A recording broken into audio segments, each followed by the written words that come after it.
Dicen que, en los bosques de Valaquia, el viento gime con voces antiguas.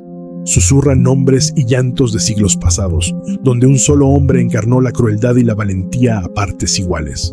Se llamaba Vlad Draculea, o quizá lo conozcas por su otro nombre, el Empalador. Hoy desenterramos sus pasos, oiremos los gritos sofocados de quienes lo desafiaron y sentiremos cómo la noche se cierne densa sobre sus dominios. Bienvenidos a Curiocápsulas, donde los límites entre la historia y la leyenda a menudo se difuminan. Abróchense, queridos viajeros, en esta tierra las sombras tienen dientes. Si el espanto no te amilana, suscríbete y acompáñame. Advertencia, lo que oirás puede herir sensibilidades. Aquí el horror es real.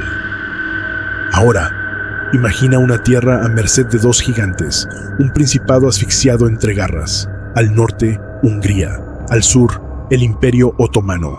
En medio, Valaquia, feudo de disputas y lealtades frágiles. En esa encrucijada, un hombre se yergue, Vlad II, llamado Dracul, el dragón, alistado en la Orden del Dragón, para defender el cruce de la cristiandad contra los otomanos. Pero Dracul, en la lengua de su pueblo, también resuena como diablo, y sus hijos heredarán un sino tan tétrico como el propio infierno. Y es que Vlad Dracul se balanceaba en el borde de una espada. Hungría exigía sumisión. Los turcos amenazaban con invadir, y en su hogar, los nobles, llamados boyardos, conspiraban en las sombras. Para sellar la paz, un pacto siniestro: entregar a sus hijos Vlad y Radu como rehenes al sultán Murad II. Así comenzaba el sacrificio. Dicen que los lugares más hermosos pueden encerrar el peor infierno. Así era Edirne, la gran corte del Imperio Otomano, donde Vlad y su hermano Radu llegaron a temprana edad como rehenes. A primera vista, todo parecía un esplendor de sedas y especias, con techos adornados y fuentes que susurraban melodías de agua. Pero, tras cada brocado, se escondía un filo listo para desgarrar la voluntad de los cautivos. Radu, más dócil en carácter, halló en aquellas salas risas y comodidades. Vlad, en cambio, sentía que cada paso resonaba como un latido de miedo. Los pasillos le devolvían el eco de su nombre y el rumor de una furia subterránea. De día, los instructores les enseñaban protocolo y estrategias de guerra. Los chicos recibían clases de esgrima, geometría, lenguas extranjeras. Sin embargo, la cortesía otomana era solo un barniz. Si un rehén se rebelaba, si alzaba la voz un milímetro de más, las salas se convertían en salas de tormento, y Vlad, con su carácter indomable, chocaba a menudo con la disciplina impuesta. Cuentan que las palabras «eres un simple rehén» zumbaban en sus oídos como un enjambre de avispas. Un día, cuando un instructor se burló de su linaje valaco, Vlad se revolvió con furia y lo golpeó en la cara. La represalia no tardó. Aquella noche se oyeron azotes en un recinto apartado, y los que pasaron junto a la puerta juraron haber oído un gruñido lleno de rabia, casi animal. No fue el único castigo que sufrió. Algunos relatos aluden a prolongados ayunos obligados, pasando días sin probar bocado mientras le mostraban manjares fuera de su alcance. Otros hablan de encierros en pequeñas cámaras sin luz, donde solo se oía el goteo constante del agua y el lejano arrastre de cadenas. También se dice que lo obligaron a contemplar ejecuciones de otros prisioneros, forzándolo a mirar cada golpe de hacha o cada empalamiento. Sí, esa técnica que un día él mismo perfeccionaría. En ocasiones, despertaba en la madrugada con el sonido seco de pasos en el corredor y el relinchar de los caballos de los genízaros. Quizá esperaban que se quebrase, pero, lejos de doblarse, Vlad sentía que cada golpe que le propinaban era un clavo más en el féretro de su ingenuidad. Por su parte, Radu florecía con regalos y palabras amables. El sultán Murad II veía en él un aliado a mediano plazo, pero Vlad cargaba con otra cruz, la certeza de que, si su padre en Valaquia rompía los pactos, su sangre sería la moneda de cambio. Esa espada de Damocles colgaba sobre su cabeza día y noche. Y en medio de ese cautiverio, un puñal de noticias. Su padre, Vlad Dracul, y su hermano mayor Mircea fueron brutalmente asesinados en Valaquia por sus rivales políticos con apoyo húngaro. Los rumores decían que Vlad, el segundo Drácula, fue capturado en un bosque cercano a Valteni y asesinado por los boyardos con una brutalidad atroz. Sin juicio ni piedad, su cuerpo quedó tendido como una advertencia sangrienta. Lo peor se lo llevó Mircha, el hermano mayor de Vlad. Atrapado en Targoviste, la misma ciudad donde habían gobernado, fue torturado sin contemplaciones y, según ciertas crónicas, enterrado vivo. Imagina el aire pesado en aquellas calles, el chirrido de la tierra al caer sobre un cuerpo que todavía respiraba. Podríamos imaginar a Vlad, el más indomable, recostado en un rincón de piedra, jurando venganza con los ojos empapados de furia. Este evento marcó el inicio de la venganza de Vlad el Empalador contra los boyardos, a quienes consideraba responsables. Porque a veces el dolor es la semilla de la crueldad más férrea, y le susurraba que la única salida era devolver el dolor con creces. Y fue así, en la soledad de esas celdas mentales, que creció la leyenda que luego llamaremos el Empalador. Entre lujos y torturas, Vlad creció. Aprendió maniobras de caballería y esgrima de los mejores jinetes otomanos, pero también asimiló sin querer la brutalidad sistemática con la que se sofocaba cualquier disidencia. Con el tiempo, aquel muchacho dejó la corte otomana transformado. Algo en sus pupilas denotaba que ya no era un niño, sino un lobo listo para morder la mano de quien lo hubiese humillado. Cuando, por fin, los vientos del destino lo llevaron de regreso a Valaquia, Vlad cargaba en su interior una hoguera encendida por cada latigazo, por cada noche de insomnio y cada humillación que tuvo que tragar. Y esa hoguera, tarde o temprano, se convertiría en un incendio que arrasaría con sus enemigos y con su humanidad. Cuando los otomanos decidieron liberarlo, convencidos de haber creado a un sumiso lacayo, ignoraban que habían engendrado una bestia herida, hambrienta de venganza. Vlad partió con la convicción de que su nombre, Draculea, sería recordado con horror por propios y extraños. ¿Qué sucederá cuando Vlad recupere el trono de Valaquia?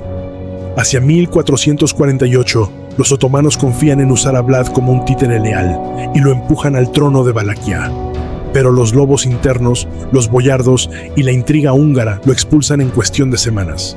Vagó por el exilio, cuentan las crónicas, pulió su rencor y tejió alianzas con rivales de antaño.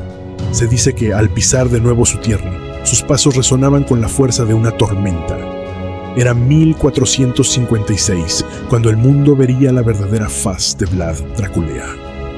El viento de Valaquia cambió de cariz. Vlad reclamó venganza. A quienes supuso partícipes en la muerte de su padre, y Mircha los persiguió sin piedad. Algunos arderían en hogueras, otros acabarían en un lugar que el mundo no olvidaría, la estaca. Por cada grito de agonía, él sentía que su poder se hacía más grande, más temido y más oscuro. La capital, Târgoviște, se volvió el escenario de sus más terribles castigos. Hay quienes narran que invitó a decenas de boyardos a un festín. Los miró gozar de la comida mientras su propia ira se cocinaba en silencio. Luego, sus guardias cerraron las puertas y sin aviso acuchillaron a los presentes. Después, los cuerpos fueron clavados en postes a la orilla del camino, un ejército de cadáveres atravesados. Las fuentes difieren, exageración sajona o verdad cruda. Lo cierto es que el espanto corría más rápido que el viento, y Vlad reía con esa victoria sin piedad. Mientras las historias de crueldad sobre Vlad se expandían por Europa, alimentadas por la incipiente impresión de panfletos y libros, el príncipe decidió que no era suficiente con que contaran sus atrocidades. Tenía que verlas en carne propia. Al norte, los sajones propagaban relatos de un voivoda sanguinario que empalaba hasta las moscas si osaban acercarse a su plato. Pero en la corte valaca, Vlad se regodeaba, sabiendo que cada rumor le confería un aura de temible poder. El sultán Mehmed II, harto de la insolencia de Vlad, le exigió formalmente una proclamación de lealtad, un mensaje claro para que el voivoda recordara quién era el imperio dominante. No imaginaba que semejante exigencia sería contestada de la forma más atroz. Llegaron 2 emisarios otomanos a la corte de Vlad, con sus turbantes inmaculados y el porte seguro de quien se sabe amparado por el sultán. Pero Vlad, con la sombra de una sonrisa que helaba la sangre, ordenó que se quitaran esos turbantes, para luego clavarles con clavos y martillos esas mismas telas en la cabeza.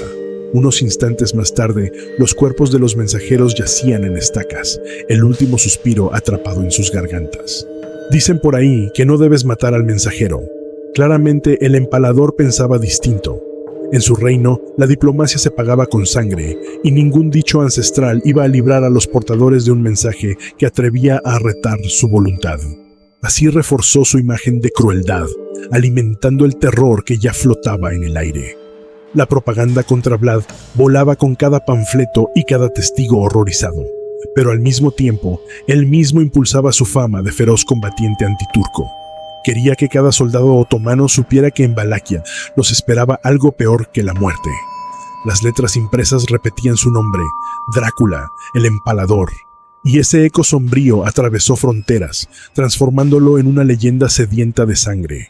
Y si el sultán pensaba que un mero mensaje doblegaría a Vlad, se había topado con un hombre que preferiría encender su mundo en llamas antes que arrodillarse. Cuando el sultán Mehmed II se hartó de los desafíos de Vlad, decidió que era la hora de aplastar Valaquia por completo. Iba a poner en el trono al hermano de Vlad, Radu, el Hermoso, un alfil dócil para la sublime Puerta. Pero el sultán ignoraba, o tal vez no quería creer, que el empalador no se rendiría sin antes mostrarle el rostro más cruel de la guerra. Las huestes otomanas avanzaron como una marea oscura, seguras de su aplastante superioridad, solo para encontrarse con campos arrasados y pozos envenenados. Un murmullo de muerte impregnaba el aire, como si los mismos bosques de Valaquia se revolvieran contra el invasor. Vlad había ordenado una estrategia de tierra quemada. Nada quedaría para el ejército del sultán, ni una brizna de trigo, ni un sorbo de agua. Los valacos, empujados por el miedo y la lealtad a su príncipe, talaban bosques, arrasaban aldeas y envenenaban manantiales. Cada escaramuza contra un destacamento otomano se cerraba con un macabro sello: empalamiento. El príncipe se aseguraba de que por cada soldado turco que cayera en sus manos, surgiera un nuevo poste erguido en el horizonte. Dicen que los turcos avanzaban tropezando con la podredumbre, con pozos repletos de veneno y hedor a carne calcinada. Espías que intentaban infiltrarse eran descubiertos, ejecutados y añadidos al sombrío paisaje de estacas. Pero Vlad no se conformó con la defensiva. Sus hombres cruzaron el Danubio y devastaron aldeas otomanas hasta rozar el Mar Negro. En Nicópolis, la fortaleza otomana cayó y más de 20.000 defensores pagaron el precio con su sangre. Así lo relató el propio Vlad en una carta dirigida a su aliado nominal, el rey Matías Corvino. En ella pidió refuerzos que nunca llegaron. La misiva demostraba que los números de muertes no eran simples habladurías. Vlad conocía la contabilidad de su propia carnicería y la exhibía con orgullo, como si cada cifra fuera una estocada contra el sultán. Pero, ¿quién iba a prestar ayuda a un príncipe tachado de demonio? Mientras tanto, Mehmed II descubría que conquistar Valaquia no sería tan sencillo. La tierra misma se rebelaba ante cada paso, y tras la densa humareda de los campos en llamas, se dibujaba la silueta de Vlad Tepes, impasible, dispuesto a arrasar con lo que hiciera falta para no caer de rodillas. Cuando el sultán Mehmed II supo que aquel príncipe valaco se atrevía a desafiarlo, decidió que no habría misericordia. Reunió uno de los ejércitos más grandes que los otomanos hubiesen movilizado desde la toma de Constantinopla. Se dice que eran entre 100 y 120.000 soldados, y 175 buques aguardaban las órdenes del sultán. A su lado, Vlad parecía un simple insecto con apenas 30.000 hombres, pero a veces, en la noche cerrada, un insecto puede volverse una bestia, si sabe dónde clavar sus colmillos. Pero Vlad estaba decidido a jugar su última carta con la audacia de un lobo acorralado. Antes de que la marea turca lo devorase, decidió que golpearía en la yugular del monstruo. La noche del 16 al 17 de junio de 1462 se llenó de llamas y gritos. Vlad atacó sin anunciarse, con nocturnidad. Imagínense a miles de valacos surgiendo de la penumbra, acero reluciendo a la luz de las antorchas. El fuego lamió las tiendas, devorando estandartes y provisiones, mientras el olor a carne y pólvora quemada se mezclaba en un aire irrespirable. Dicen que Vlad buscaba a Mehmed. Ansiaba hundir su espada en el corazón del sultán como respuesta definitiva a la arrogancia otomana. Lo encontró. O casi. En la confusión, no logró abatir al gran conquistador, pero varios visires murieron en aquella emboscada despiadada. El caos se extendió como un veneno, con soldados aterrorizados corriendo en círculos mientras los jinetes valacos machacaban cuantas cabezas asomaran.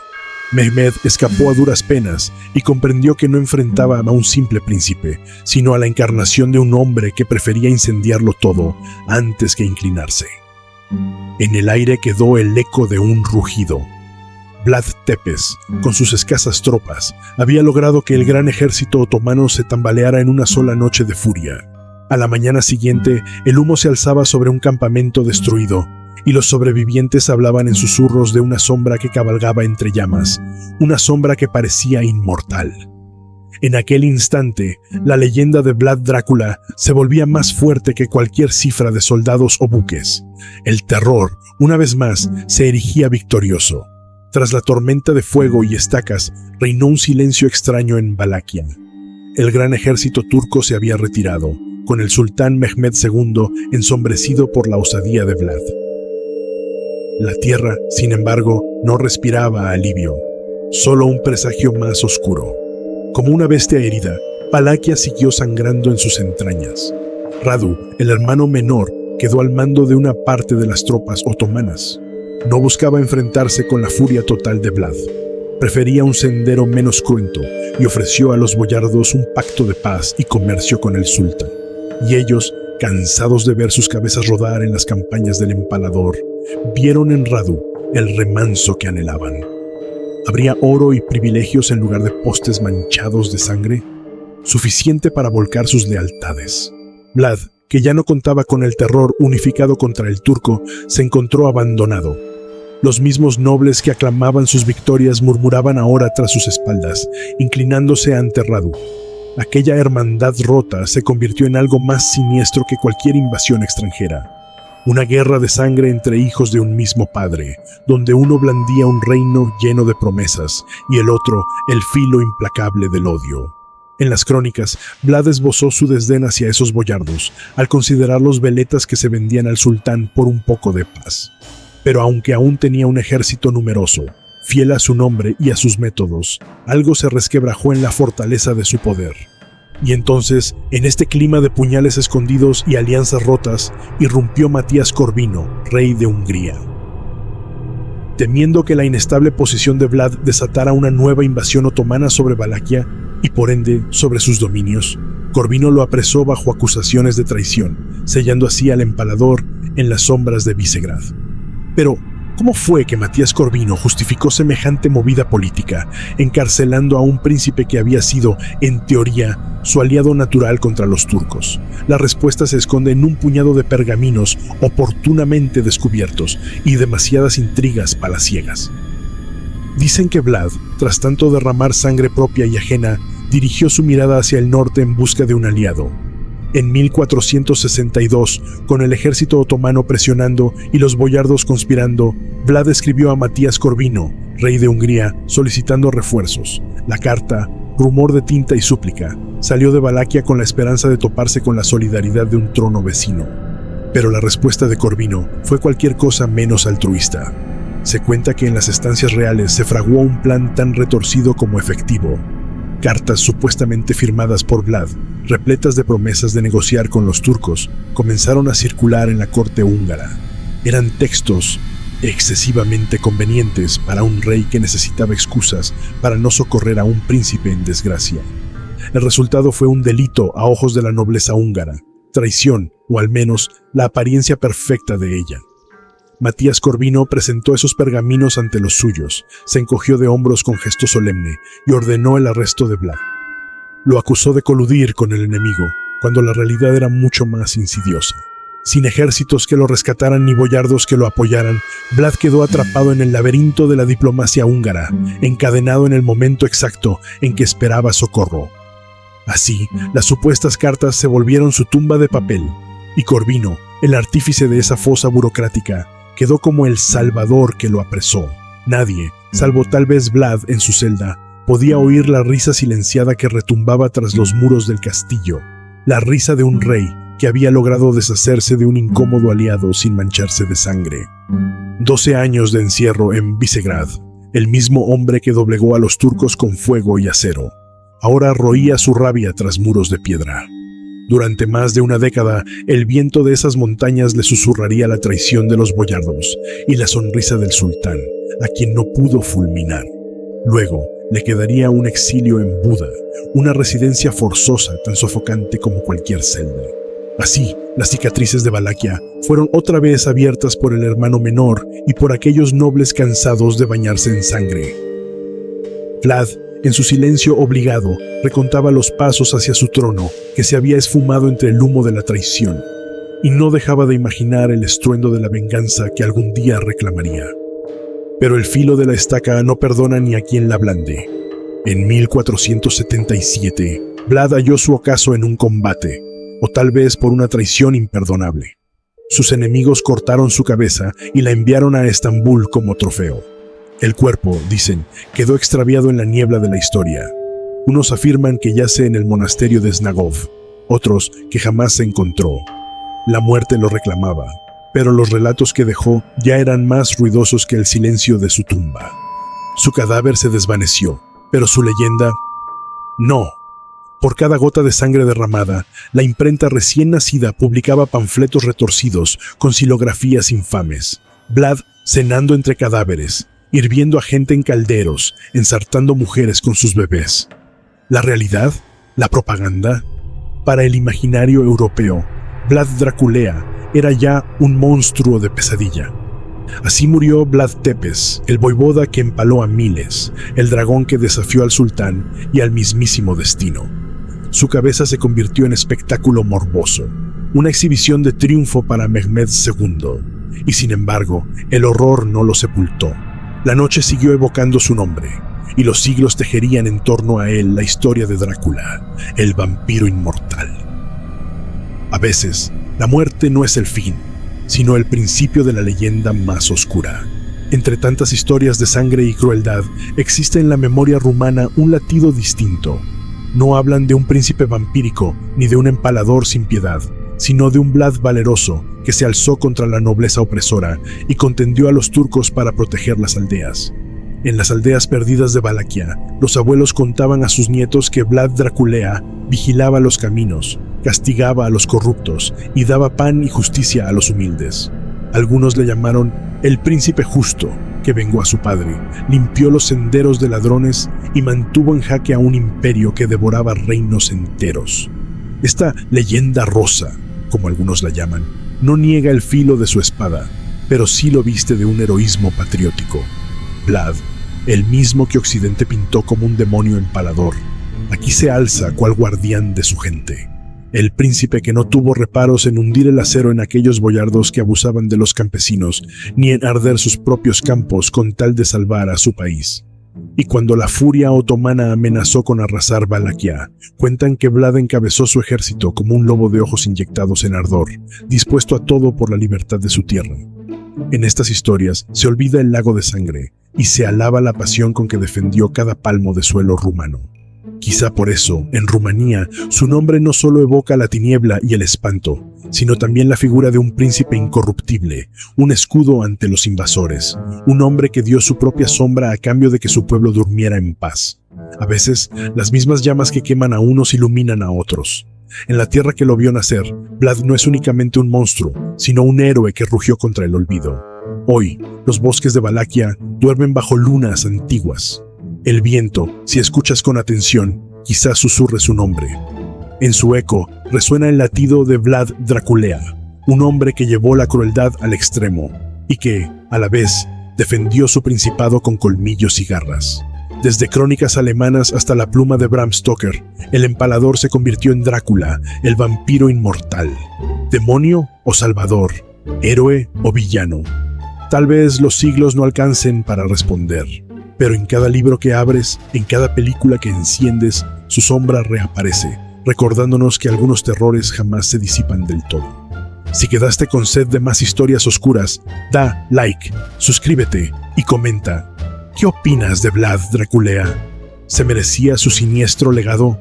¿O lo forjaron sus enemigos? Sea como fuere, su sombra seguirá devorando la noche hasta el fin de los tiempos. Gracias por acompañarme y que tengas dulces pesadillas.